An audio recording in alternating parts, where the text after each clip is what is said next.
보다 이 세션하고는 맞을 것 같아요. 동영상이 바라보는 웹툰의 시장이 되는 거죠. SK 플래닛의 임성희 박사님이십니다. 박수로 환영해 주십시오.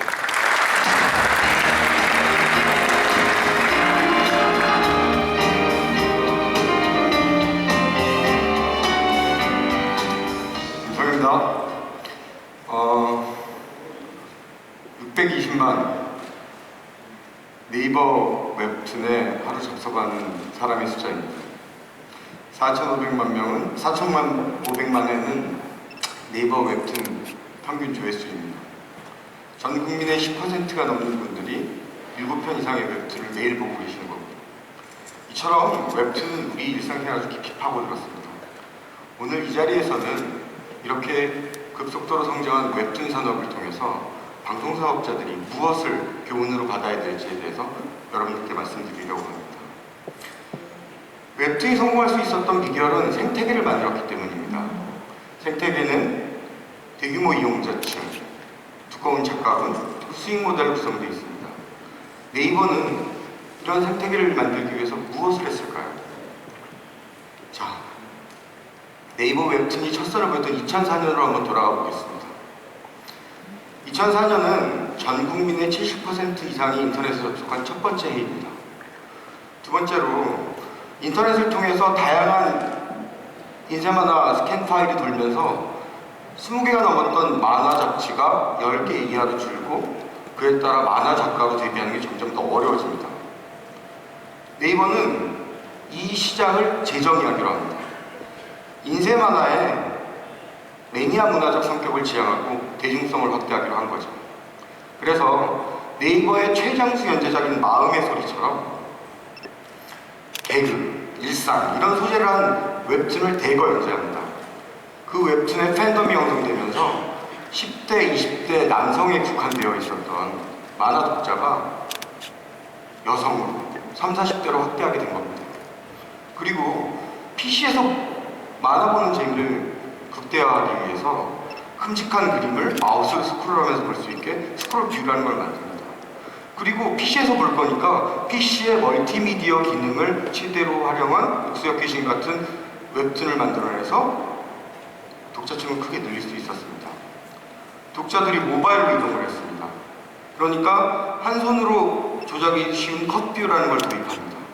그리고 SNS를 통한 공유가 활성화되니 자기가 좋아하는 만화의 한 컷을 잘라서 거기에 자기의 대사를 넣어서 SNS를 공유할 수 있게 해주는 공유 기능을 엽니다. 이런 식으로 네이버는 시장을 확대해요. 그러니까 이용자를 확대했습니다. 그리고 사업 초기부터 이용자가 불편해할 만한 로그인이라든지 광고 예제나 이런 것들을 하지 않았습니다. 그 결과 1,700만이라는 유저층을 확보할 수 있었습니다. 그 과정에서 왜 우여곡절이 없었겠습니까? 하지만 이용자에 맞춰서 끊임없이 웹툰을 진화시킨 실무진의 노력과 이들을 믿고 참고 기다려준 경영진의 인내가 오늘의 웹툰을 만들어준 것입니다. OTT, 모바일 이런 외부의 거센 도전 속에서 이용자를 잃어가고 있는 것 같은 방송사업자들도 이용자들에 맞춰서 진화함으로써 이용자를 지키고 확대해야 한다는 것이 웹툰으로부터 받아야 될 첫 번째 레슨입니다. 두 번째, 어떻게 두꺼운 작가층을 만들었는지 말씀드리겠습니다. 네이버는 다양한 공모전을 통해서 신인 작가들을 발굴합니다. 그 다음에 작가 승급제라는 걸 합니다. 도전 만화, 베스트 도전 만화, 오늘의 웹툰 연재로 이어지는 작가 승급 시스템은 독자들의 지지를 받는 작가들이 지속적으로 생산활동을 할 수 있게 해주는 인센티브 체계가 되었습니다. 이렇게 잘 만들어진 인센티브 체계는 필요 이상, 수요 이상의 공급을 가능하게 했습니다.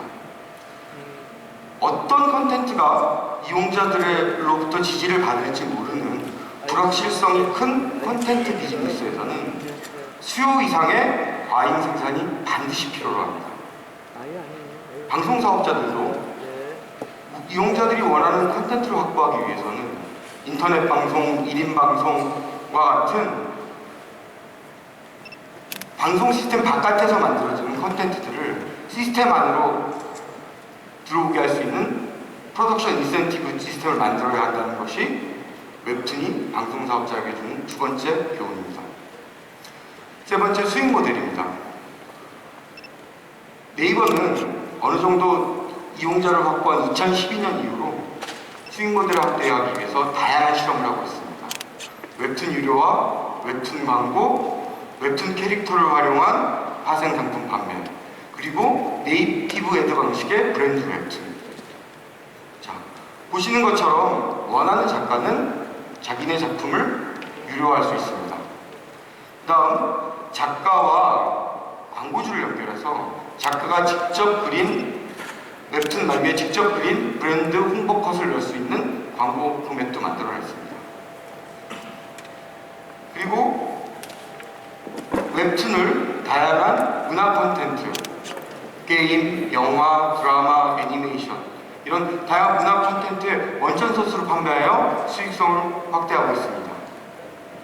그리고 한국에서 성공한 사업 모델을 다른 나라로 확장하는 글로벌 사업에도 도전하고 있습니다. 이처럼 기존에 갖고 있는 수익 모델 위에 다양한 수익 모델을 발굴하기 위해서 끊임없이 시험하고 도전해야 한다는 것이 웹툰 산업이 방송사업자에게 주는 세 번째 교훈입니다. 이렇게 잘 만들어진 웹툰 생태계는 작년 100억 매출을 달성을 해서 세상을 깜짝 놀라게 한 레진 코믹스 같은 사업자를 탄생을 나왔습니다. 아마 또 다른 사업자들이 등장을 할 거라고 예상을 하고 있습니다. 결론적으로 방송사업자들이 웹툰으로 배워야 될 세 가지 교훈은 첫 번째, 대규모 이용자를 확보하기 위해서 끊임없이 진화해야 한다는 점. 두 번째, 외부로 방송 시스템 바깥에 있는 컨텐츠를 들어올 수 있게 만드는 프로덕션 인센티브를 만들어야 된다는 점. 그리고 프로그램과 프로그램 사이에 광고를 끼워 넣는 전통적인 수익 모델 이외에 새로운 수익 모델을 발굴하기 위해서 끊임없이 도전하고 실험해야 한다는 점입니다. 감시해 주셔서 감사합니다.